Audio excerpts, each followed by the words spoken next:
box. Hello and welcome to Con Air, the podcast. I am Mark Spinkick Hoffmeyer. And I am Jay Furries Fluid, welcoming you aboard Con Air, the podcast, chapter 27. On this show, Mark and I fly our way through Con Air in 40 scenes with some wonderful guests, and this is scene 27. What happens in Con Air chapter 27? Well, Poe comes to face down in the dirt with a gun pointed at him. He stands up in regards to three men accosting him before he celebrates the invention of the gun silencer. Larkin butts in and distracts them, allowing Poe to easily dispatch the three armed men before he and Larkin draw guns on each other beside Cindino's plane. The two chat, and Poe heads out to save the day, while Cindino's pilot pops his head up once the dust has settled. We need a guest to help us talk about this chapter. He specifically requested this chapter. He was a guest on Deep Blue Sea, the podcast, a couple of times, and formerly from the Rambling Ramblers podcast. He and I agree on many things, and we also disagree on just as many things. I think that's maybe the only thing we recently agree on. That's all he ever tells me about are things he disagrees with me on. I never hear nice things from Justin. It's always things I hate. But we still like each other, so that's good. Joining us today, the very argumentative and very agreeable Justin Gott. Yeah. What's going on, guys? I always worry when I put something online because I feel like Justin's going to pop out of the bushes and just yell at me for it. I just want you to say something negative about a film once. That's I say all lots I of negative things. It's happened. Okay, Mark, Harry Crown, go. Oh, gosh.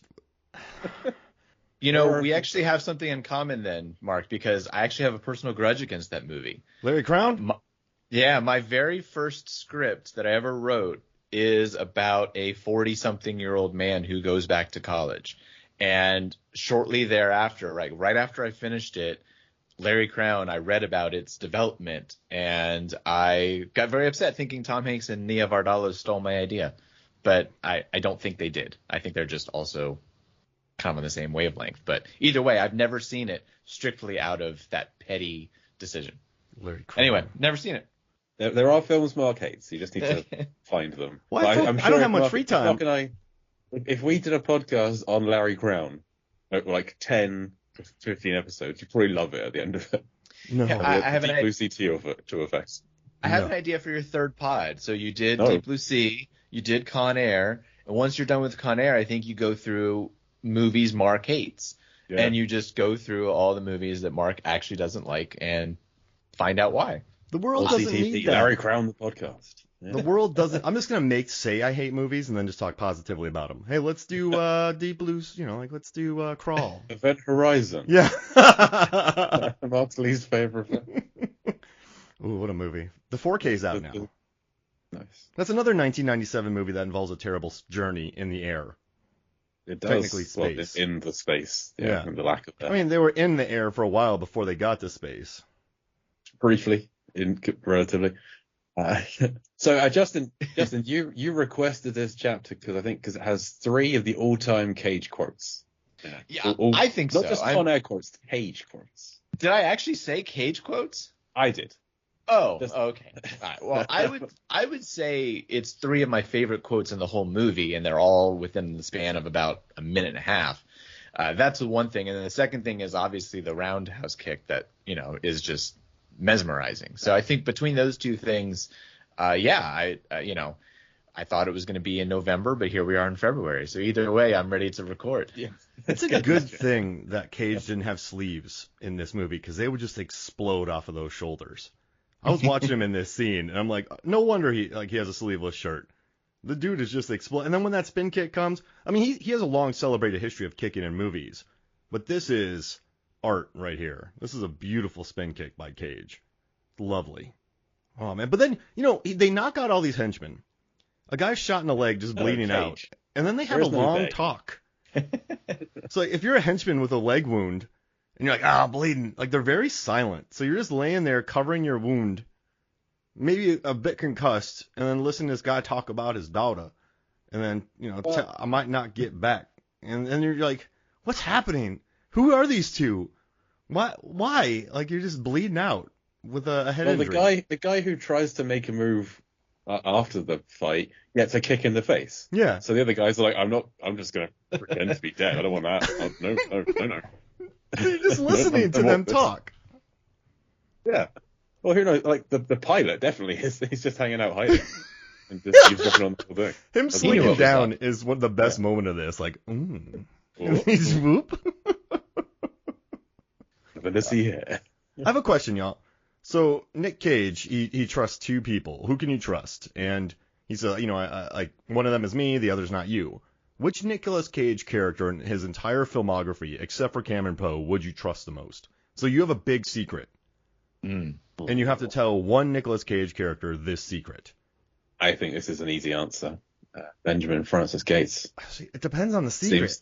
Because if you're like, hey man, I know where some treasure is, he's gonna go, oh, do you? Like, tell me more. Yeah. This is interesting. He seems like the most stand-up guy, like the most honourable guy of Cage's career, or amongst them. But what if you told him, hey, I robbed Lincoln, and I'm gonna go spend his money. Like I have his stash, and I'm not gonna give it to a museum. Like he's gonna tattle on you.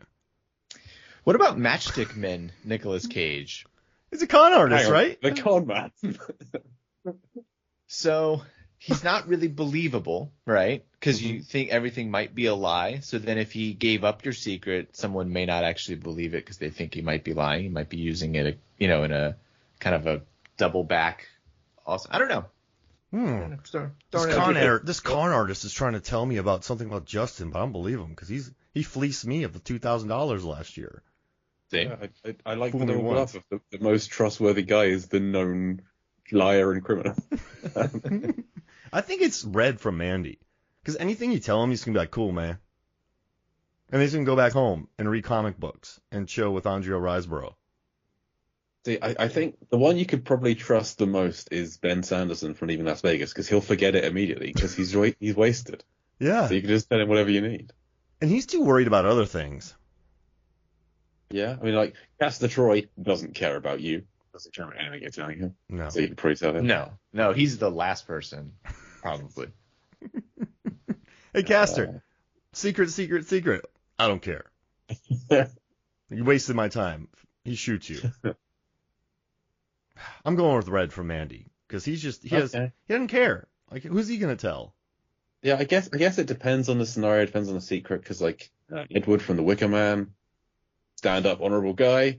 But if the secret would help track down his potential missing daughter, then he'd use it to his own advantage, I'm sure. But we know that if he's attacked by bees, that he'll probably give up the secret. Yeah, exactly.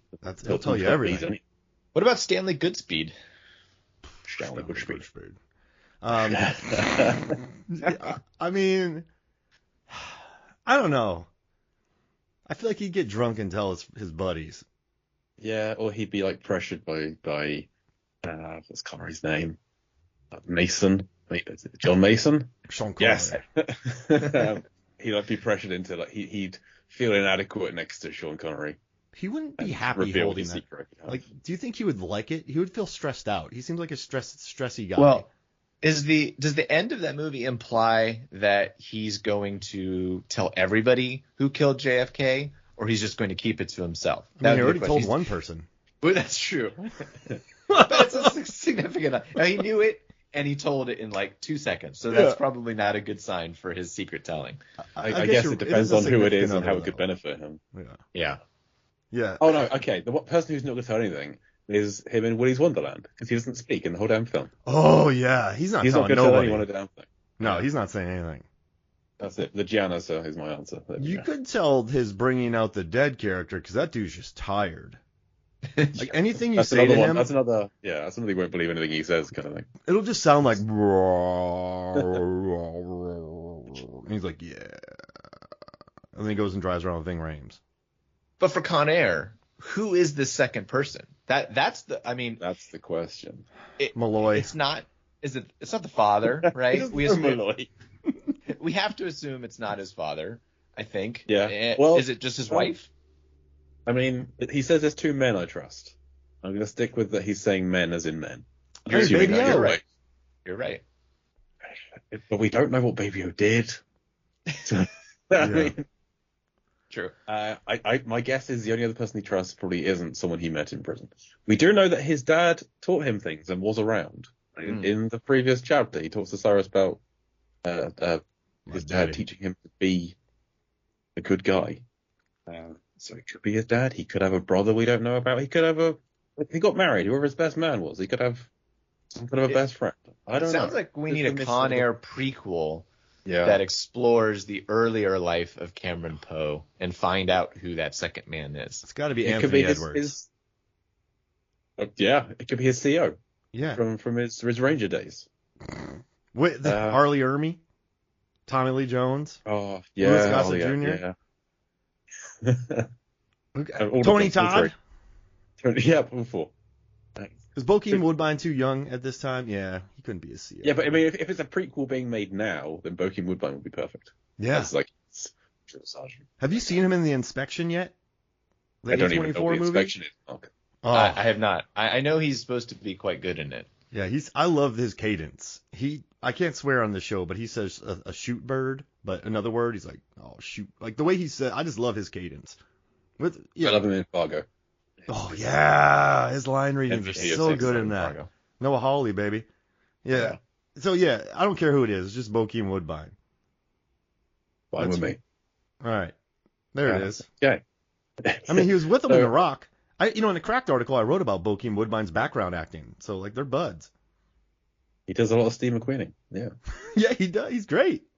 Yeah, there it is. So Justin, the three lines in this scene.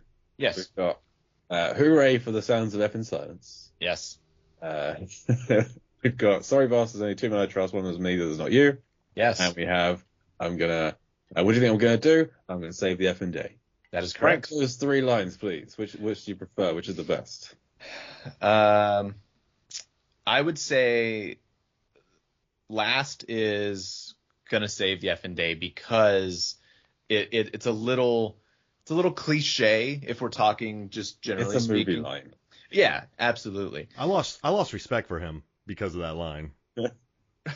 Really? Yeah. Wait, I need you to explain that a little bit more. Like imagine the three of us hanging out, and we have another person with us, and we're like, I'm gonna go and save Let's the call him day, Pete. and you're like, get over yourself.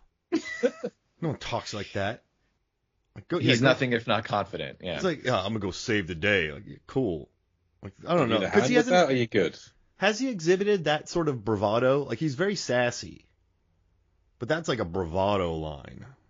Yeah, that's taking it too far. He doesn't need to be sassy in this scenario. Do you reckon he's trying to compensate for the emotion he's just shown? Because he's found out that Larkin's seen his wife and his daughter. I do like the you saw Casey. That like you stranger have met my daughter before I have. My 8-year-old daughter met you first. That you is so much loaded that he's trying to compensate for that. I just showed emotion. I also like. I'm gonna save the effing day. Yeah. I also like how he just assumes that his daughter wouldn't understand that he was able, however, he wouldn't come back because he was on a plane full of convicts that had broken out. Like, I think a person would understand at some point that you didn't make it out because that was a pretty terrible situation, and it'd be actually rare for you to make it out. And he was just. His daughter can't know that he died by accident. Like, he needs to have, he was saving someone. He was doing something. He was saving the frickin' day. Yeah, he didn't get pinballed. No. He didn't get warlocked. I'm not getting trapped in no landing gear. Hell no. He didn't get Benson, Hedges, or Popovich. I can't remember what their names actually are anymore. Popovich and I Benson. think Popovich, but it's not Benson and Hedges. That's like a cigarette. That sounds like a power tool. Carl's Yep. Charles. and Popovich. There we go. But yeah, that guy. But yeah, no, I like your picks because that's my third too. So we're on board with that one. Yep, me too. I'm having a hard time with 1 and 2 though, because it feels like the two men I trust, one of them is me, the other's not you. Feels like that should be number 1. But the reason it's going to be number 2 for me, and the reason that hooray for the sounds of F and silence is going to be number 1, is because of the TV edit of that one. Because whoever edited that version, whether it was on USA or TNT, normally it was USA, friggin' has like 4 G's in it. Like he lays into it so hard. So whether it's actually a Cage edit or whether it's someone who got on the mic and goes friggin' silence, it's amazing. And so I have to go with that as my number 1. I mean, that's got to be because of how heavily he hits the actual swear word in the scene.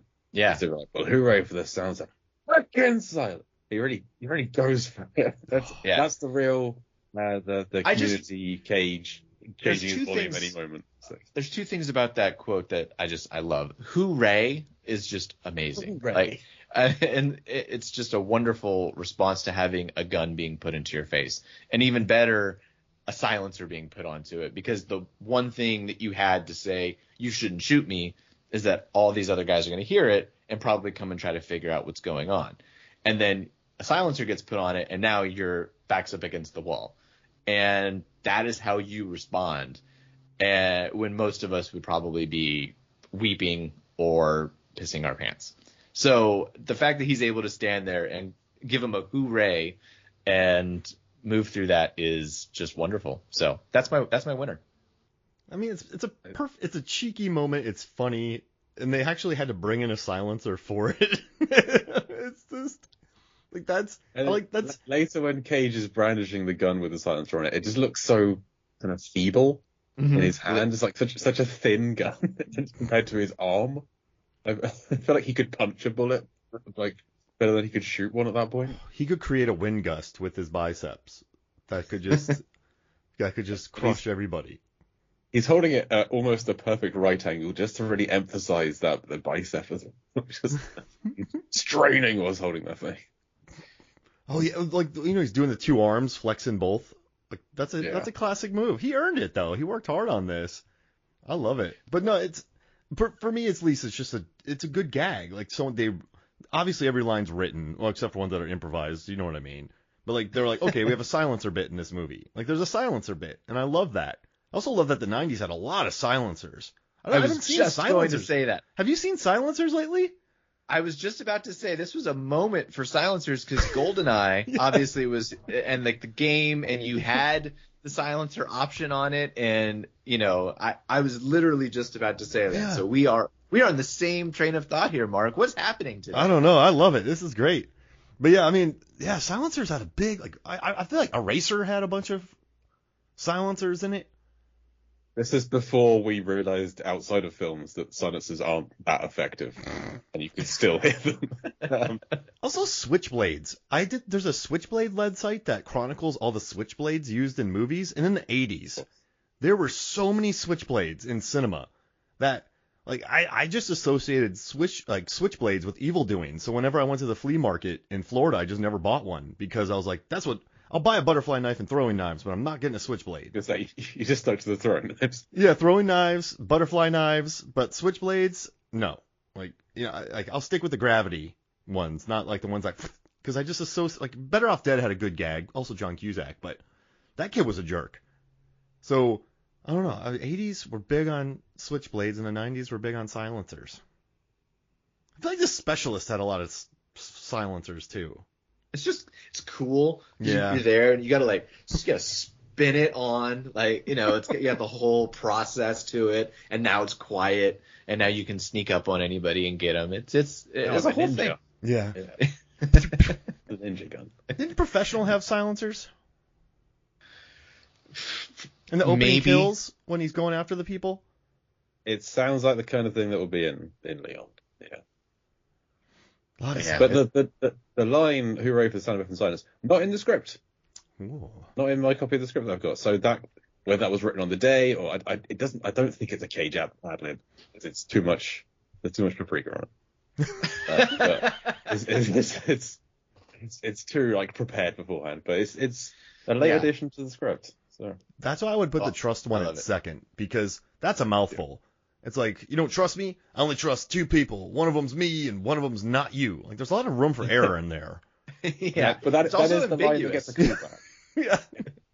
Why are you that is the line that gets a callback later, and there's now 3 men I trust. Yeah, so we do get. Which I know we talked about it before, but I still really want there to be a Larkin and Poe TV show where at the end of every episode, there's now 4 men I trust. I want that to be not 4, but I want that to be a thing. I wish there's 2 people I trust. One of them's me, and one of them's Hank. And we'd never meet Hank. Which is Hank. At the end of it, like, I don't trust myself anymore. There's just I was one just man going to ask trust. this. Do you trust you? No, hell no. I know me. I know what I've done. Definitely not. There's only 2 people I trust, Hank and Phil. What about yourself? No. No. Well, I don't even know if I trust in me trusting Hank and Phil now. I'm gonna call those guys. It's been a while. Yeah, there's no men I trust. None of them's me. None of them's you. Wait, what?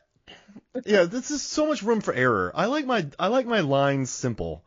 Admittedly, though, it's better than him saying that he trusts no one. Like, it is a better sounding line than him just saying, I don't trust anyone. Like, that doesn't work. That would just fall so flat. Yeah. Mm-hmm. Yeah. All of these pale to put the bunny back in the box because that gets repeated 3 times in a minute. But these are all, like, competing for second place, I think. Hooray. And we're all in one scene. So.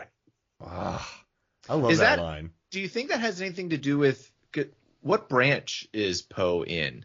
He's a ranger. Army ranger. So are they the hoorah guys? That's the Marines. Yeah, hoorah. Right. So I wondered if there was any translation there, but I guess I don't know if there's is there a continuity error there or not? It says hooray, right? Isn't there hoorah? Right, I'm saying they're different. I'm saying, but if he was a guy who frequently said hoorah when he was in the Rangers, then maybe saying hooray for the sound. Maybe he just thinks that's how those words come out. Hooray! I mean, hoorah for the. It's like a Oprah debacle here. It's just hooray. Which here's another thing. English is just insane. That H-O. He's actually saying it phonetically correct. It should be hooray, not ho. It's like hooray. Well, he also says my hummingbird in this scene, which is a wonderful pronunciation of that word. And just I love her. Like instead of her, it's UH. Like that's tell my wife I love her. Like it's not even an actual word. It makes me wish that he worked on either a Tennessee Williams or Flannery O'Connor like short story that was turned into a movie, because I just want to hear him in a Southern Gothic. Like Midnight in the Garden of Good and Evil. I know that's not those but just I want to hear him say Flannery O'Connor's dialogue, even though it'd probably be a story written into a screenplay, not by her. Could be an August Osage County. I just like his Southern. It's not really Alabama. It's more like South Carolina. But he's like a cross between like 4 or 5 different actual Southern accents in this. The South. Yeah. Just from the South. It's like when people are like, where are you going? I'm going to Africa. Well, there's like a bunch of countries there. It's like, I'm going to the South. I have a Southern accent. And you're like, what? Yeah. Well, I also like how he there's talks the South. There's the South. There's the Deep South. And then there's actually South America. And then sure, but there's those are just, they are different regions. And Mark, I'm sure, can tell you probably a little bit better, seeing that he's in, like, I don't really consider Florida either of those. No. You have to go north to get south. Correct. You're like the most southern. Right. Yeah. Well, Georgia, I live in Georgia now, and like there's more accents there. That is the South. Yeah, that is the South. But you know what though, like Florida's more country than people realize, but you got to go to like mid-central Florida, and no one ever goes to central Florida. But you get to northern Florida and you get the accents, but you definitely have to go north to get like the stereotypical South. I'm of the opinion you should never go to Florida ever for anything, but that's just me. Gator wrestling. Listen, python wrangling. You can hang out with the Spring Breaker crew. St. Pete. Ernest lives there. I've been to the most. I will say St. Petersburg is great. It's really blowing up right now. If we ever come down, I'll take you on Central Street and we'll hang out. It's a good spot. It's a good time. Sounds good. It's hot. And listeners, this is what a Southern English accent sounds like, because I'm also from the South, but in a different country. Oh. And this is like Central South. But if you go east or west, it becomes more country. You get more like the kind of the hot fuzz of it all. It's from like the southwest or southeast actually. It's kind of like posh in the middle, me, and then more untreatable outside. If there's any word I think of when I think of Jay Cluett, it's posh. That is for Thank sure. you. Oh, Yeah, I think I thought it was like rubbish. Where do the Cockneys fit into all that? Dreadful that you picked up on me saying before on a podcast, because only English people say dreadful, apparently. Cockneys are they're London, so they're a bit north. Okay. My Cockney is terrible. Just watch Mary Poppins and you'll get a better Cockney accent than I could do. A bunch of geezers running around, chimney sweeping. Yeah. Speaking of geezers, let's talk about Sandino's henchman. I do love the way he talks to Larkin, though, Jay. Real quick, he's like, "Hello, Larkin." Okay, yeah. Like just very But flat. it's another high Garland. It's another like deadpan. Yeah. Like say hello to somebody.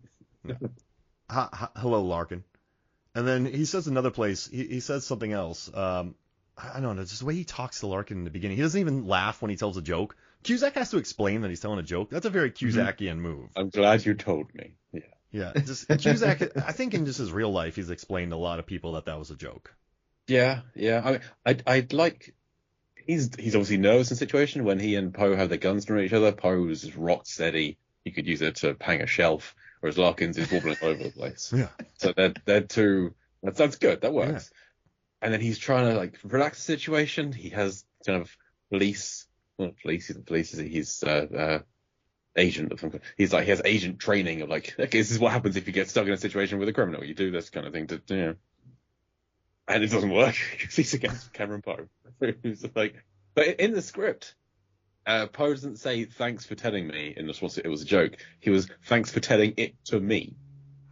Like thanks for telling me a joke. I think is like he didn't understand that it was a joke. Rather than hey, I like that was a like I have a new joke to tell now. You can't trust. He gets back on the plane. Guess what, guys? Yeah. Hey, listen, you can't trust the South American drug lord. Who can? Yeah. You had to be there, I guess. Everyone just looks at him.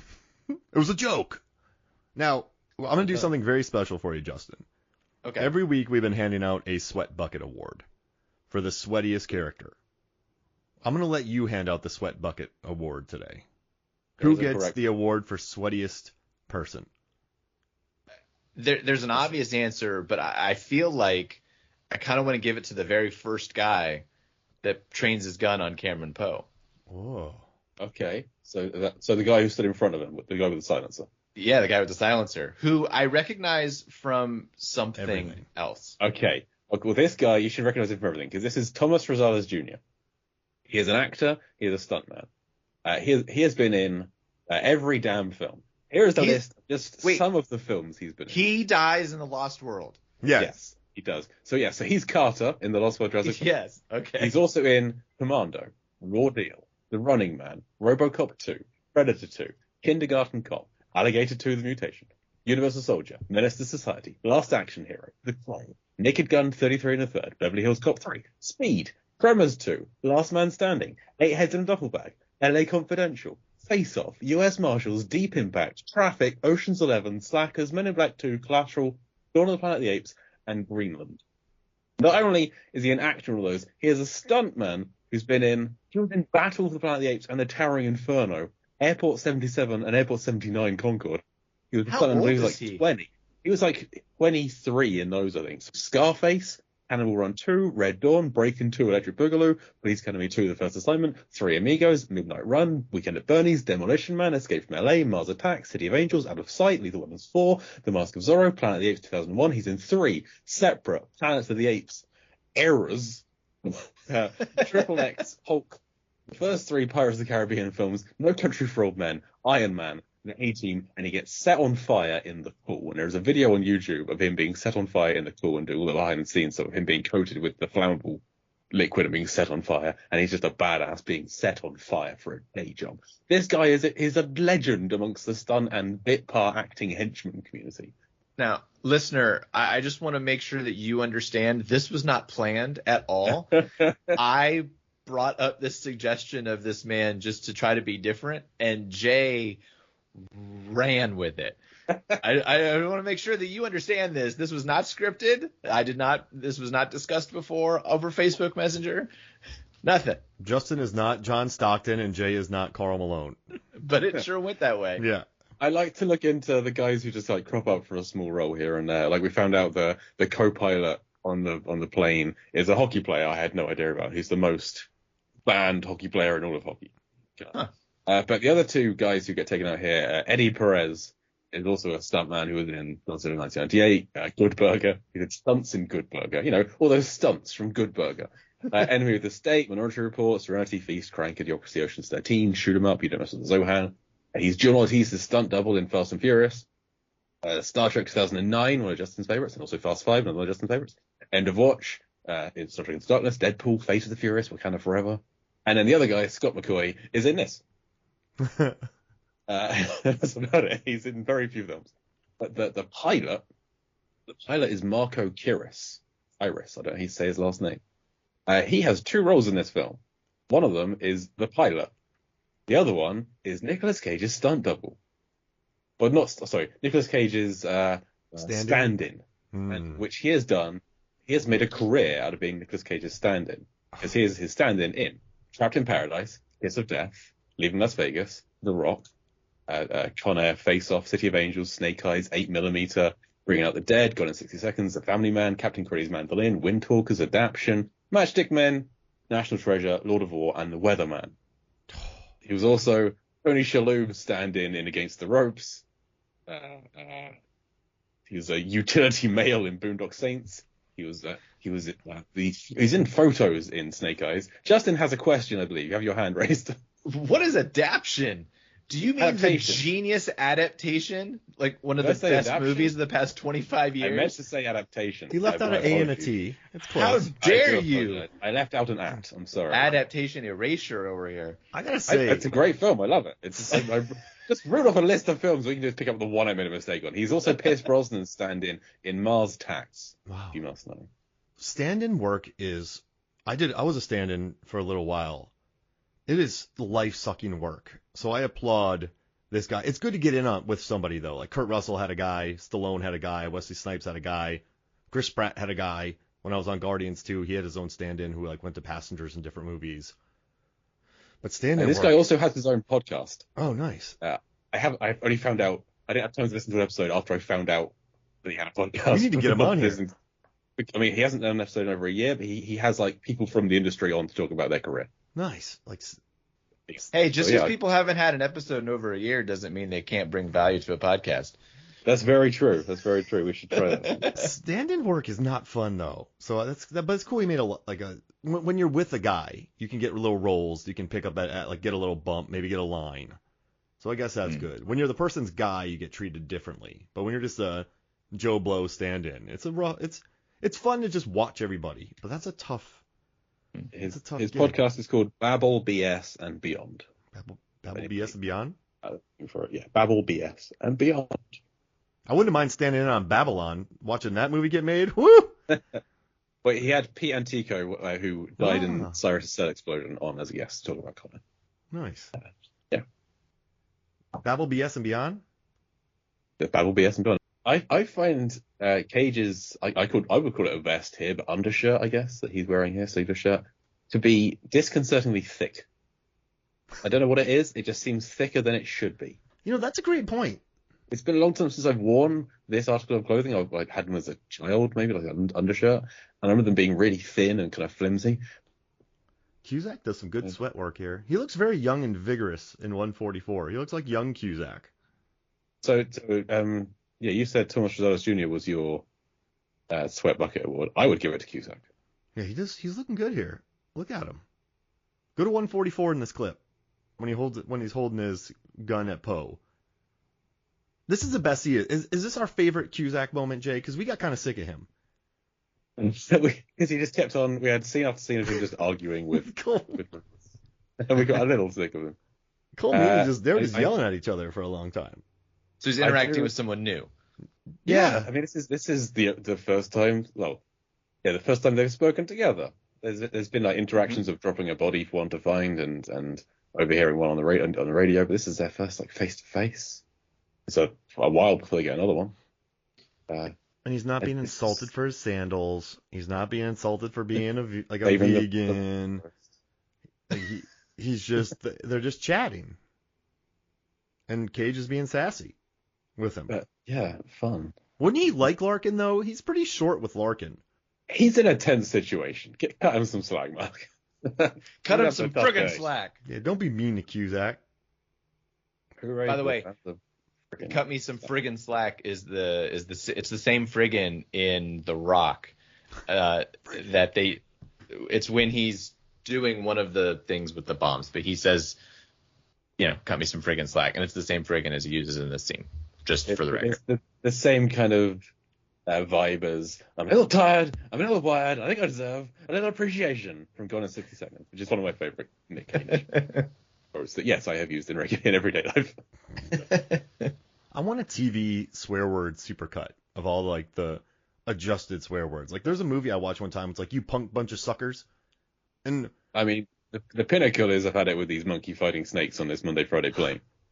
Which is, no. Yeah, that's the snakes on the plane. Yeah. Line is Say it again?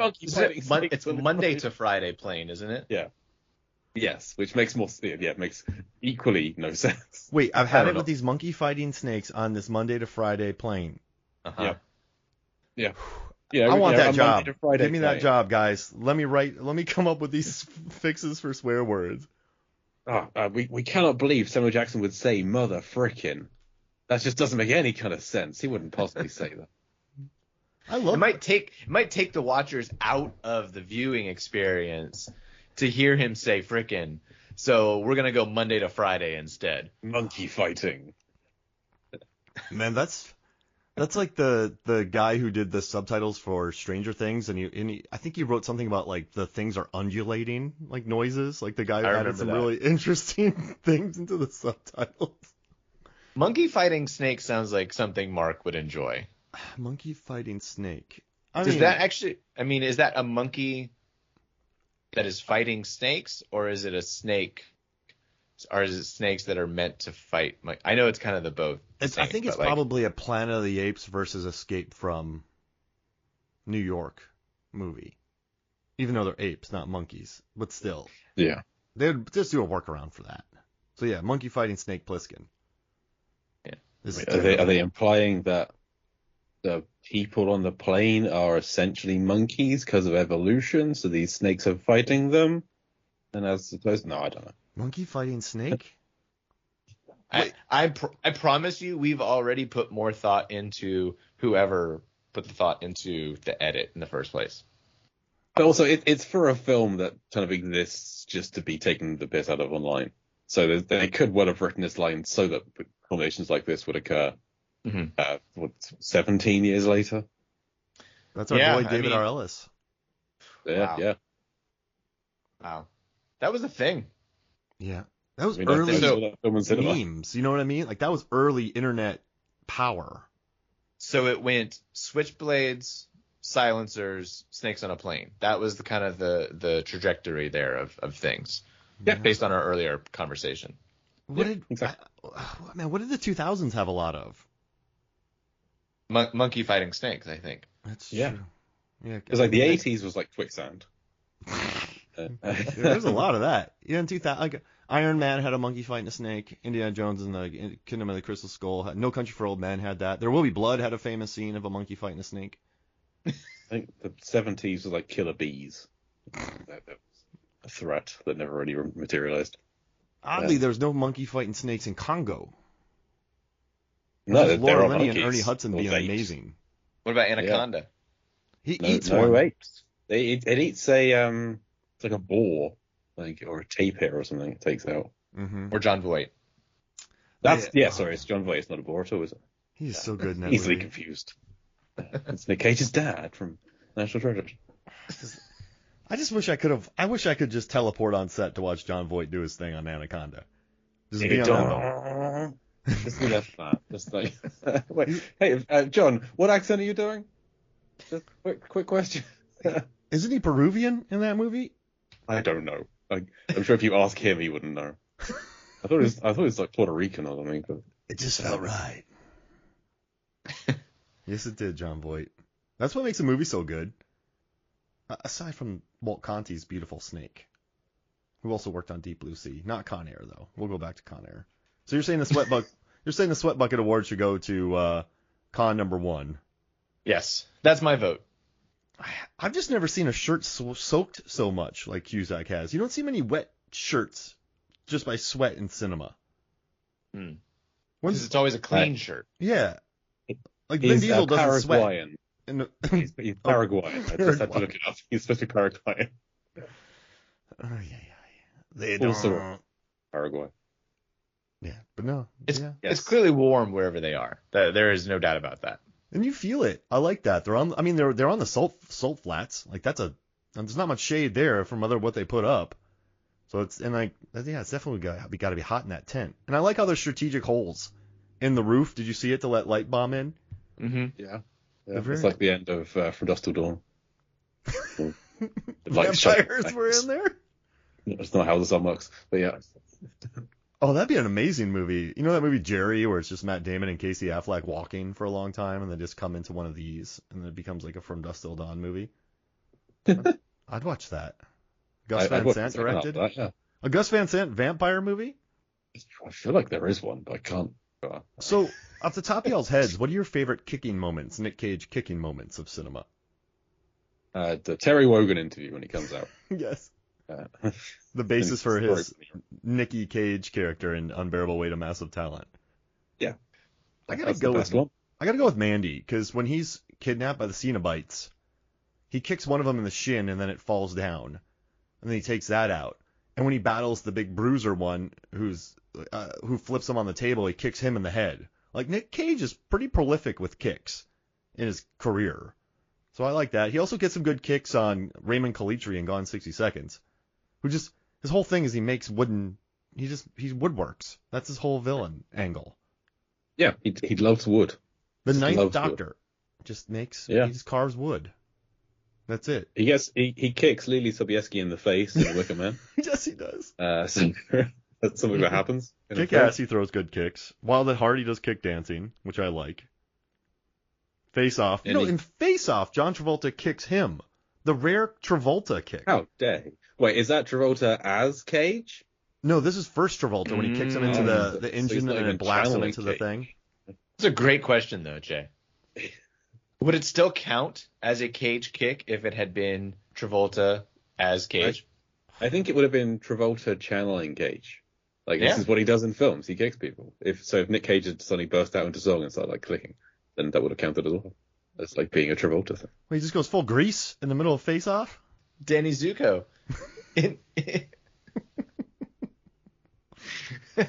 Like, remember in Michael that he was an angel? Like, he dances in that one. It's like, get over it. Why do you keep dancing? But watching Travolta throw a kick, though, did spin me for a loop. I was like, I don't know about that. He's a good walker. He's one of the best cinematic walkers, like Saturday Night Fever. Sure. Broken Arrow. Pulp Fiction, he does some really good walking. I would put him up there with Costner. I mean, isn't like Elijah Wood your number one walker? I know you've done the research on that. They don't walk as much as you think. They really don't. Celine and Jesse walk more than they do. That's right. Ethan Hawke. Right. You did say that. Yeah. Yeah, they walk a lot further. So I mean, I think Travolta might be it. I mean, Richard Roundtree is great as Shaft. Denzel's got a great walk. The end of The Third Man, who's that lady? That's a great walking scene. No, yeah, Third Man. Nothing. I don't think I can contribute as much to the walking annals of cinematic history. You got a Fincher draft coming up. Who's some good walking in Fincher movies? That's a great question. There's a lot of running and like kind of jogging. Not a lot of walking. It's a lot more of like scuffling and quickly jogging. Eisenberg does a lot of like hurried, walking in Social Network. Yeah. As he's trying to get across campus. When you think about Social Network, though, don't you think about Garfield? Oh, Andrew Garfield coming, opening the door, going to Mark, picking up the laptop and slam. That whole scene, that walking, elite walking. Andrew Garfield. That's A+ walking right there. Yep. When I think about Eisenberg and Social Network, I just think about him sitting. A lot of sitting. And I think about the Hammers rowing. Mm-hmm. That's a very sit-heavy movie. I wonder if that breaks records. It sounds 12 like Angry Men. They might have that. You're the man for the job, normally, stuff like that. I think that's although Sorkin normally does the walk and talk, right? So he did the sit and talk in Social Network. Sit and talk. I think we're onto something. I mean, there's. I mean, think about it, right? That's Jake Gyllenhaal does a lot of just reporting in Zodiac. Fight Club, not much walking. They play golf. They kind of just stand around and fight. They do walk up and down the street and use golf clubs to break, headlights and stuff. That's a good one. I feel like Benji Button does some good walking. He spends a lot of time on the boat too. Yeah, it's a boat-heavy movie right there. Doing the research for the rankings, that was actually the first time I'd ever seen it, and Whoa. So that was the one I had missed, and so I finally got a chance to see it, and a lot more boat time than I anticipated. You know what's crazy? Panic Room, they're just in a panic room. There's a lot of boat time in Benjamin Button. Social Network, they're sitting. Gone Girl, Affleck's just sitting around the whole time. Zodiac, they're staring at screens. He doesn't do a lot of walking, Fincher. He's not a walker. I mean, Mank, there's some good walking scenes. Sure. I'd say Mank, there's a lot of walking and talking in Mank. But there's a lot of sitting, too. I feel like maybe we're missing it. I think 7, maybe, like they're going from crime scene to crime scene to crime scene. Yeah. They're driving, but there's also, and then you got the walk out, with John Doe and David Mills as they walk out, and Spacey does that kind of fun little like shackled scuffle that's kind of fun. Yeah, that's true. That was a good, but see, that's shuffling. Yeah. Fincher's not a walker. It's really interesting. We just learned this. I was gonna say Kubrick, but I think Tom Cruise does his best walking in To Die For. No, in the Kubrick Christmas movie. Eyes Wide Shut? Yeah, Eyes Wide Shut. That's some of the best walking I've ever seen. It's like confused walking, paranoid walking, angry at his wife walking, curious walking. There's a lot of variations of walking in that one. His best sitting is in Collateral, Tom Cruise. Well, I really don't know how much longer to go with this. Where the hell is Jay? We should add him again here. Yeah. There's no way he's still recording this, right? You are, though. Yeah. Jay will have fun editing. I was like, how much longer can Mark and I talk about walking? Well, we were onto something with with Fincher. Yeah. I'm willing to follow anything through, so it's all good. That is true. If it's there and Hello. There he is. I don't know what's going on. Oh man, you missed quite the tangent. Yeah. I hope Mark sends me his recorder. Yeah, a lot of walking talk. Well, we talked about this. There's really not much walking in Fincher movies, and how Social Network is the rare Sorkin sit and talk. These were all things that were discussed. So Travolta does throw a kick on Cage as Travolta, not Cage. So then that's more of a Travolta kick, which is rare. I don't think he's thrown many kicks. That's about it, yeah. So I associate Travolta more with walking myself. You know what?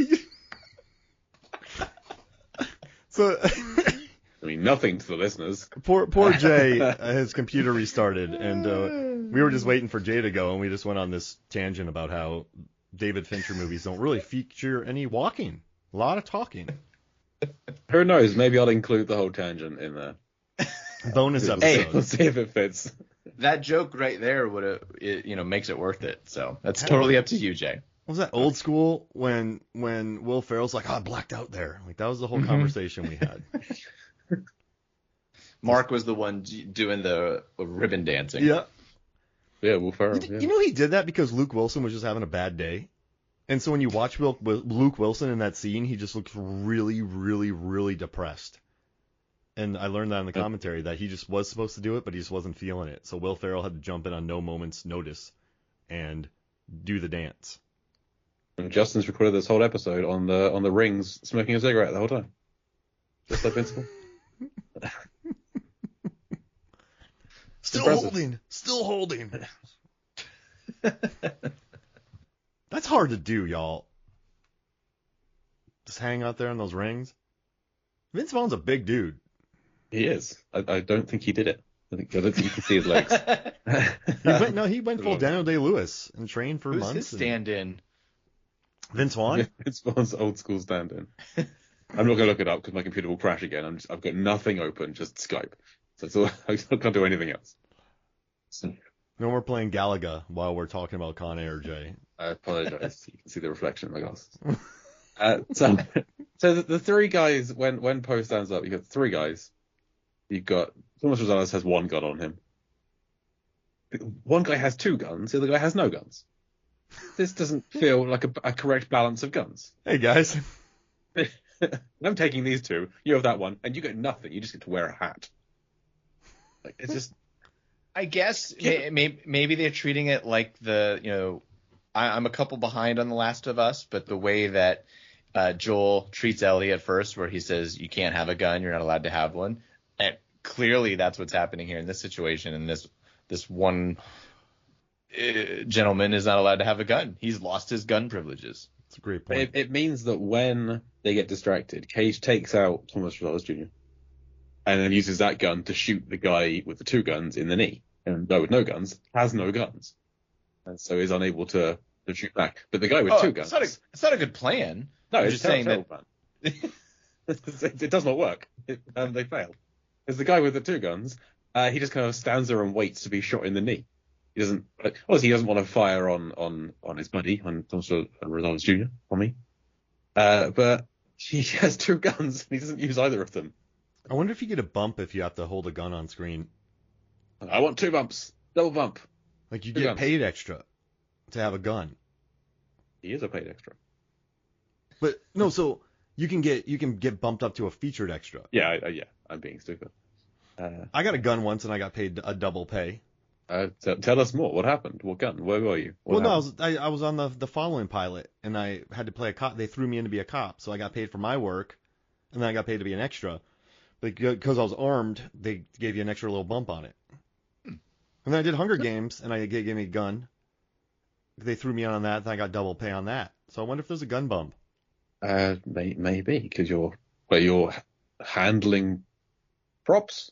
Yeah, I mean, Weaponry. if you get wet, you get an extra $25. I'm not going to touch that one. Yeah, like if you get into the pool, you get paid extra. Oh, okay. Yeah. Let's leave that one where it is. I learned that. I was a swimming coach on Teen Wolf, and the people who jumped into the water got paid extra. So you just dove into the water straight away. Oh man, that's $25. That's $25. Every That day they were like, let's give the swim coach a line, but I didn't really know what that meant. I should have spoken up because you get an extra $1,500 that day, and then you probably get a SAG card, then you get an extra $1,500 later when the show comes out. So I should have pushed for a line. Yeah, that's sizably better than just jumping in the pool for $25. Exactly. Yeah, but that wasn't bad. I was swim coach on the second season, I think. I don't remember. That was 13 years ago. It's a lifetime ago when I was an extra. Can we talk about Cage's fight moves a little bit in this scene? Because when Larkin distracts, he takes a forearm. He holds Tommy's arm out and does a forearm bash to the back of it, and then he gets a full punch in the face. And he gets a punch in the face, a knee to the groin.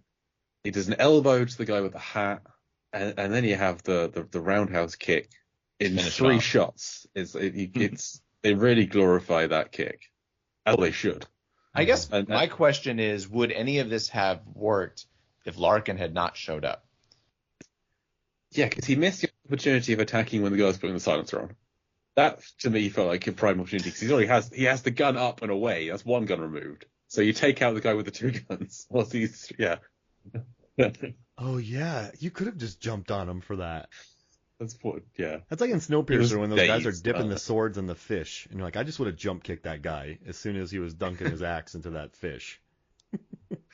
Take your eye off the prize. When Cage is kind of manipulating the gun in Rosales' hands to shoot the other guy, he has a real angry face on him. You're like, concentrated. It's a great place to have paused it. I mean, listen, that's a lot of work. He's trying to live. He's trying to survive. He's very slippery at the moment. Can't leave a fallen man behind. But that's good close-quartered fighting, though, because he uses his elbows in there. Like that's kind of what you do, and then he creates enough space for a roundhouse kick. Like it's practical fighting. It's well choreographed, I think. showcases some good elbows, some cage kicks. Is it a roundhouse kick or is it a spin kick, or are they the same thing? I know you like your spin kicks. Look. Let me look. I'm watching. Why? Oh, good. Oh, I can't identify it. Oh, that's a spin kick. Okay. Yeah. I misidentified it as a roundhouse kick earlier. Wait. I mean, they could be the same thing. There's a spin. I am by no involved. means an expert. Yeah. I just know he jumps and hhis foot connects with. Yes, there is foot contact. Said assailant's face. There it is. Oh, wait. A proper roundhouse kick is spinning in just a partial circle to give the. Oh, so like a roundhouse kick. So he does a full spin in this one. So a roundhouse is just sort of somewhat of a spin to catch somebody. I kind of feel like he does a full. Let me see. Yeah. Does a roundhouse? There's no jumping involved. He jumps in this, does he not? No, it's more of a spin. No, one foot stays on the ground. Oh, does it? It's Okay. a full pivot. But he follows through to the other side to point his gun. Yeah, because he ends up facing Larkin. So he starts out. Oh God, go slower. He starts out facing like along the length of the plane, and then he ends up. Where is it? He does a full 360. Yeah. I love it. I can't tell you. I can't tell you how enthralling it is to watch both of you watch this scene. I could just watch this over and over. This is a wonderful listen kick. to us watching this scene. And you going, yeah. Is that Cage? If you pause it just in time, is he really throwing this kick? Is it the stand-in? Is it the pilot? I wish I had the DVD up because you can freeze frame a little bit better. Oh, there's the hair. No. Well, I mean, it's definitely him throwing the punches. I think it is. Yeah, I think it is. Let's just say it is. He did all the work to get those arms, Actually, so why not learn to kick as well? You know what, Jay? I think you're right. That looks like him. Cage will obliterate you. Yeah. I mean, he's not actually kicking the guy in the face. Like it's cut. And I know you've worked on sets, Mark. This isn't real. I feel bad though. This guy falls right in the lumber after this. That's He has splinters as well. Yeah, He's gonna have exactly. like open wounds with splinters in them. Is kick me it into some harder? grass. Don't kick me in the Is lumber. it harder to kick like this and not kick the guy because you're acting, or is it harder to actually land the kick? That's a great point. I mean, you have to have more control when you throw to not hit. Correct. If that makes sense. So like if you're you really have to think about where you're throwing and hit your mark, throw your kick perfectly. Right. If not, That's what I'm saying. There's that movie Dark Angel where Dolph Lundgren, this stunt guy moved one step too far, and they left it in the movie, and Dolph Lundgren obliterates a guy in Dark Angel, and it's like you got to hit your mark. So I would say it's harder. Yeah, it's Yeah. That's it. It helps that the guy being kicked here is a good 3 feet away from Nicolas Cage's foot. Yeah. In the shot, like it's being shot from below him, so it looks like he would be closer. But also, like in Creed training, Michael B. Jordan got knocked out by a punch that went a little too hard. So I would say, to not hit somebody. Yeah. I mean, they're going full on. It's not like you're holding anything back when you're acting with that much emotion and energy and adrenaline and everything's going, and you have to be just not quite there to connection. Like that's, I know I feel that way when I'm throwing something away in a trash basket that's like a few feet away from me, and I throw it and it goes like behind in that little corner between the basket and the wall. Mm-hmm. It doesn't go in I always say it's harder to do that than actually make. I feel like what I'm saying is me and Nicolas Cage are the same. Yeah. No, yeah. I mean, it is harder to throw it right in a crevasse behind a wide open trash can. You should be proud of that. I'm a big fan of Heidi Moneymaker. She's a great stunt double fight choreographer, and she calls it a dance. So you watch a lot of these movies, and it really does feel like a dance. Sure.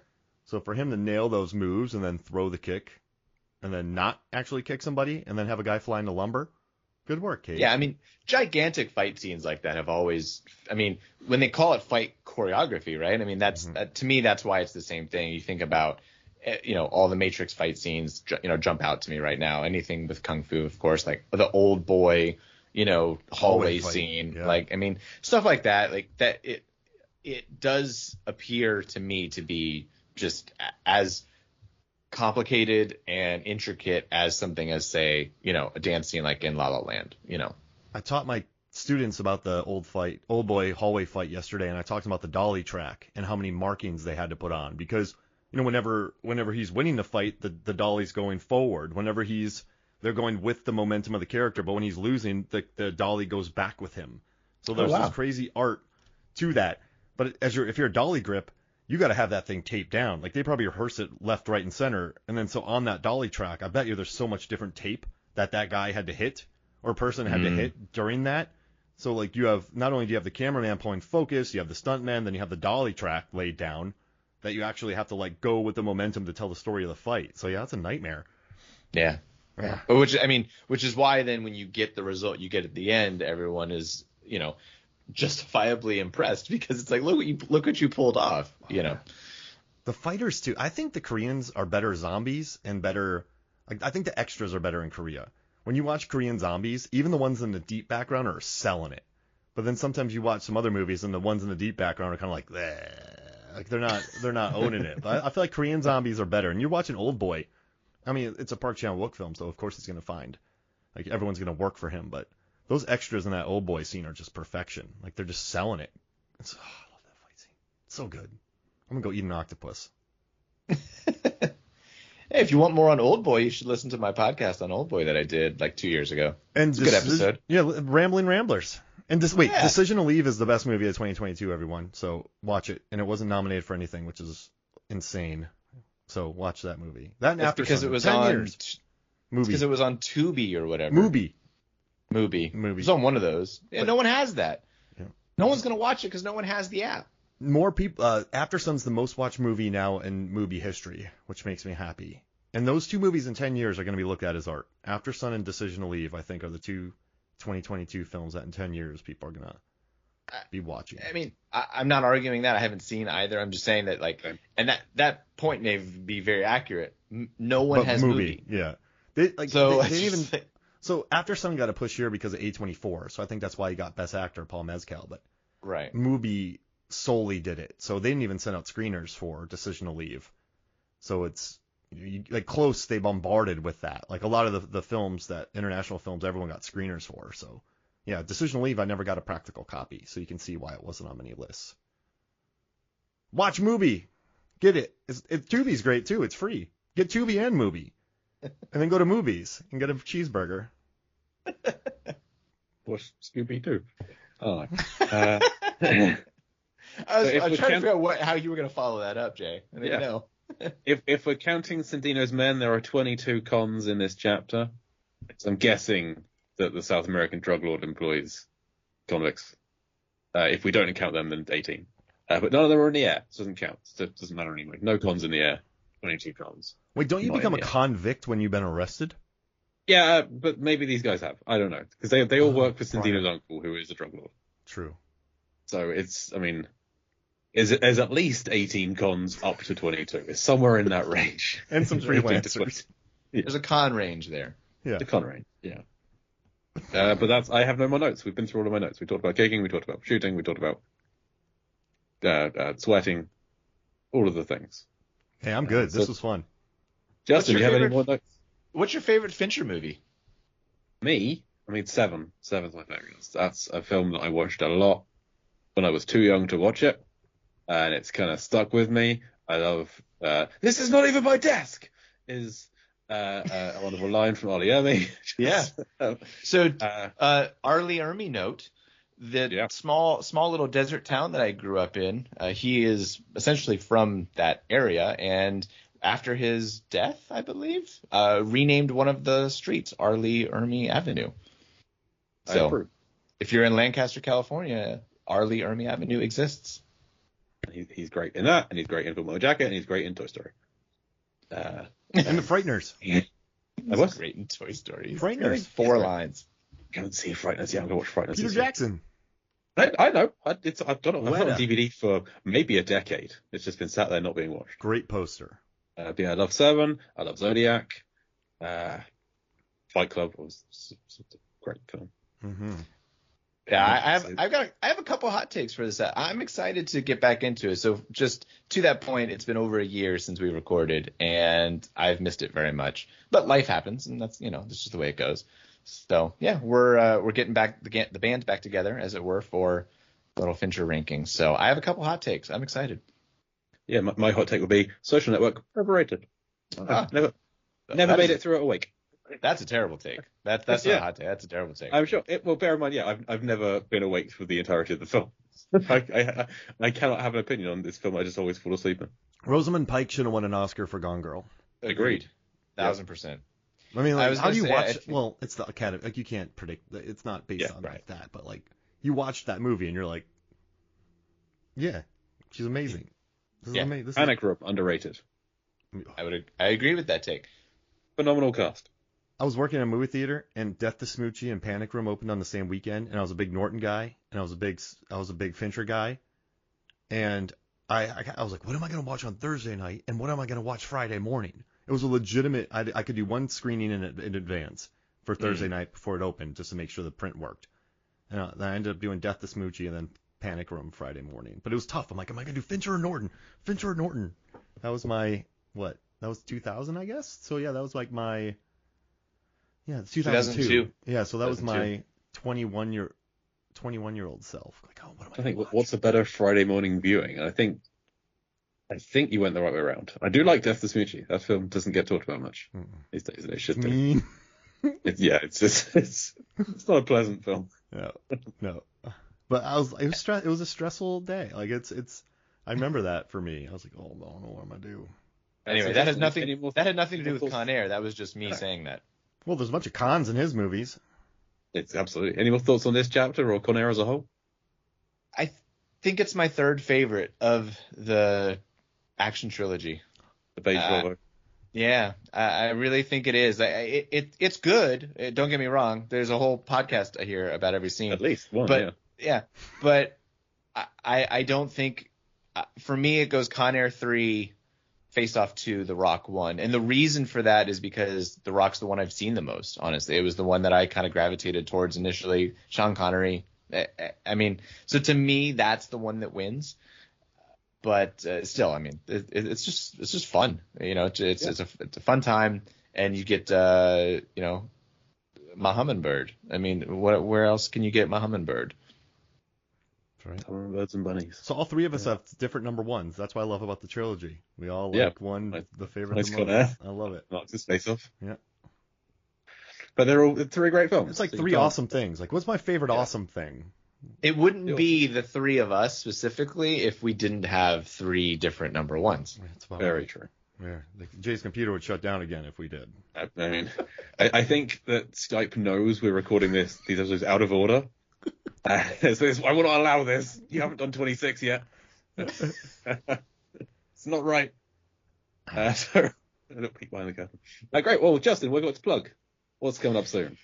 The only thing will be the Fincher Rankings episode live, because we'll be in the same room, my co-host Pete Conway and myself, and that will probably be out by the time this airs, I would imagine. Yeah, this is a few weeks away. Yeah, so either way, we have a whole backlog of wonderful movies. If you want to go listen to us, basically is I've never seen the movie. My co-host Pete has seen the movie and knows everything about it, and so we kind of go into it with two different viewpoints and have a lot of fun. So listen to any of the 50 episodes we have. Other than that, just this. So I came back out of retirement just for you. So it was a lot of fun. We're honored. And yeah, so all the remnants, you should head to Speed Racer and the Italian Job as your starting points. And that being the British Italian Job, which we talked about the American one as well. No, we mentioned it, but the one we covered in detail was yours, and that was definitely a blast for me because I learned so many new things. And the American Speed Racer. And the American Speed Racer. Yes. Yeah, don't listen to that one. It got hacked down. Yeah, I hear it's a lot shorter than it was Mark supposed Light. to be. If anything to plug would be my Twitter at Mr. Justin Gott. That's Mr. Justin Gott with two T's. And Letterboxd, right? Isn't that I mean, I love Letterboxd. I've become addicted to it, and every movie I watch now, I at least throw down a paragraph. So, find me there. And you then share them on Instagram as well. And Twitter. Yeah, I do it all. So just want people to read what I have to say. I want attention, Jay. Okay, well, we're here to give it to you, Justin. We're promoting you and your work. So thank you for joining us. So Mark, your plugs. Yeah, just listen to Movies Films of Flakes, Movies Films on FLX. We were just number 2 in India, which is pretty awesome. No big deal. And then you can go to my stuff on Fandom. I got a bunch of videos coming out for them. I got a Best Chris, I got a Dragon Ball Z, and John Wick one, and then just whatever. Can't deeply see the podcast. Oh, Too Fast, Too Forever. I joined for a very fun Last Witch Hunter episode, so I enjoyed that. And also Caged In Coppola Connections. I was a guest on the Old Way episode, and we talked about T-shirts. And now you can get a T-shirt from him. He designed a bunch of T-shirts because we talked about it in that episode. So if you go online, check out Caged In Coppola Connections, go check out their T-shirts. They're Mandy inspired. They're wonderful. Check them out. Nice. And you can, as Mark mentioned, Deep Blue Sea, the podcast. We're doing some episodes on the Deep Blue Sea themes in the Jurassic World trilogy at the moment. So basically, if they had the mosasaur in them, we talk about them. And another aquatic nonsense going on there. And you can listen to me generally once a month over on the Lambcast, hosting Lampardy, movie trivia, Jeopardy. Was it been an episode? Well, it wasn't really an episode in January because scheduling has been difficult this year. But there will be episodes soon. I have guests, I have questions, everything's going to come out. It's fine and be fun. And you can read my writings over at lifeversusfilm.com. Follow me on Twitter at lifevsfilm. Follow the podcast on Twitter at ConAirPod. And follow Deep Blue Sea or Deep Blue Sea Pod on Twitter, Instagram, everything like that. Do that. Do all those things. But as for Chapter 27 of Con Air, thank you once again to our guest, Justin Gott. Hooray for the sounds of friggin' silence. I've been Jake Lewitt. And I'm Mark Hoffmeyer. Come back next week or the bunny gets it. Sigh. Anara!